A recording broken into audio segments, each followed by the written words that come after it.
नक्कीच त्या परंपरांचं पालन करून आपण ही यात्रा पुन्हा जिवंत करू असं मी तुम्हाला सांगते. मला वाटतं किती दिवसांची आपण सहल यात्रा पहिले 3 दिवस महत्त्वाचे पहिले असतात. 3 दिवस महत्त्वाचे राहते, नंतर 2 दिवस आपण पाहणे वगैरे आले जातात 3 दिवस महत्त्वाचे असतात.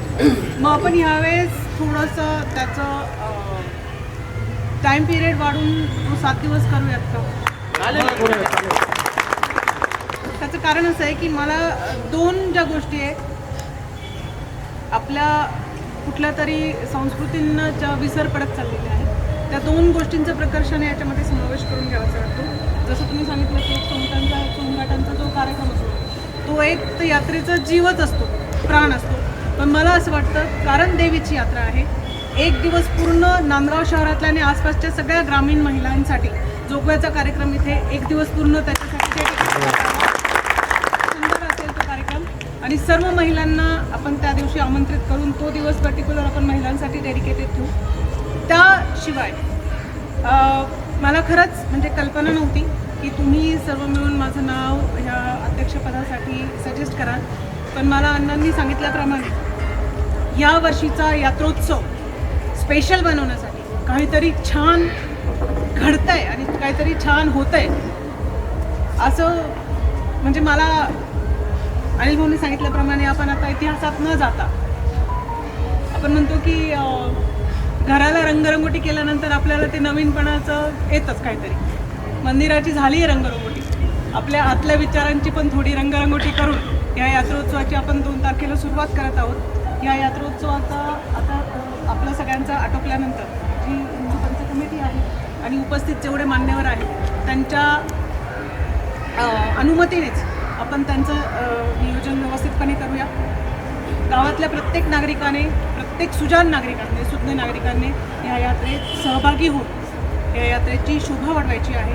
त्याच्याशिवाय मी अण्णांतर्फे काही 2-1 गोष्टींची इथे घोषणा नाही म्हणता येणार. यात्रोत्सवादरम्यान माता एकविरेला आपण 7 ते 8 किलो चांदीची आभूषणं अर्पित करत आहोत.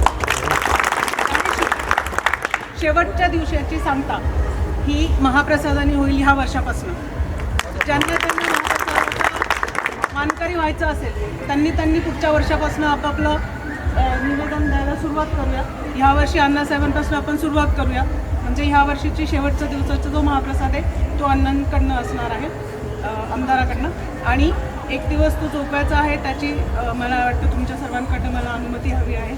आणि नगरपालिकेला माझी प्रकर्षाने एक विनंती आहे की जी दुकानं लागतात त्यांचं थोडंसं नियोजनबद्ध असावं. आणि तालुक्यातल्या आता आपल्याला व्यवस्थित वेळ मिळालेला आहे तर तालुक्यातल्या आणि गावातल्या जेवढ्या बचत गटाच्या महिला आहेत त्यांना मोफत स्टॉल उपलब्ध करून देण्यात आले, जेणेकरून त्यांच्या ज्या तयार केलेल्या वस्तू आहेत अगदी कुरडया पापडपासनं तर प्रत्येक गोष्टीपर्यंत त्यांचाही यात्रेला थोडा सहभाग लाभेल.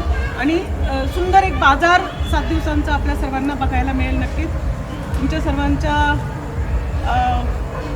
सहकार्याने, नक्कीच अण्णासाहेबांच्या मार्गदर्शनाखाली तुमच्या सर्वांच्या सहकार्याने ही यात्रा आपण जसं आपला शिवजयंती उत्सव 2 वर्षापासून होतोय न भूतो न भविष्यती, तशीच यात्रा प्रत्येक वर्षी त्याचा आपण एक पायंडा पाडूया की प्रत्येक वर्षी घराघरामध्ये जर हे ग्रामदैवत आहे तर ते पावित्र्य, तो जो आनंद आहे तो 7 दिवस या नांदगाव शहरात कसा टिकवला जाईल याची आपण सर्वांनी काळजी घ्यायला अशी सगळ्यांकडे अपेक्षा बाळगते. थांबते. जय महाराष्ट्र.